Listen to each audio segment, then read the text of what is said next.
নমস্কার বন্ধুরা, পূজার হেসেলে তোমাদের সবাইকে স্বাগত। আজ তোমাদের সাথে আলু দিয়ে বুটের ডালের একটি সুন্দর রেসিপি শেয়ার করব, তো ভিডিওটা ভালো করে দেখতে থাকো।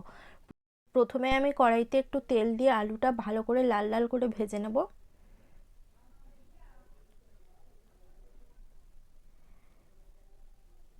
এরপর সামান্য জল দিয়ে আগে থেকে সেদ্ধ করে রাখা বুটের ডালটা দিয়ে দেবো। এতে আমি প্রেসার কুকারে 2টো সিটি মেরে তারপরে আবারও আলুর সাথে সেদ্ধ করতে বসিয়ে দিয়েছি।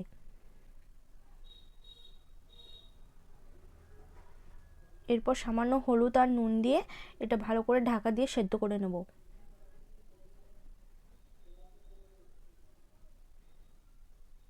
তো দেখো, এটা সেদ্ধ করা হয়ে গেছে।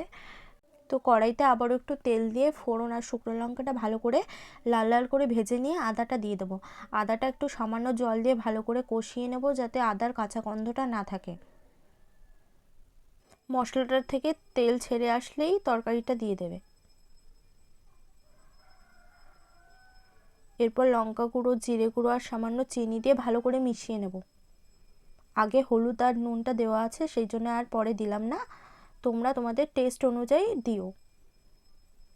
শেষে গরম মশলা বাটাটা দিয়ে নামিয়ে নেব। তো দেখো, আমার এই বুটের ডালের রেসিপিটা খুব সহজ পদ্ধতিতে বানালাম, তোমরাও বাড়িতে ট্রাই করে দেখো। আর নিরামিষভাবে বানিয়েছি, তাই শুধু আদা দিয়েছি, তোমরা চাইলে পেঁয়াজ রসুন আদা সব কিছুই দিতে পারো।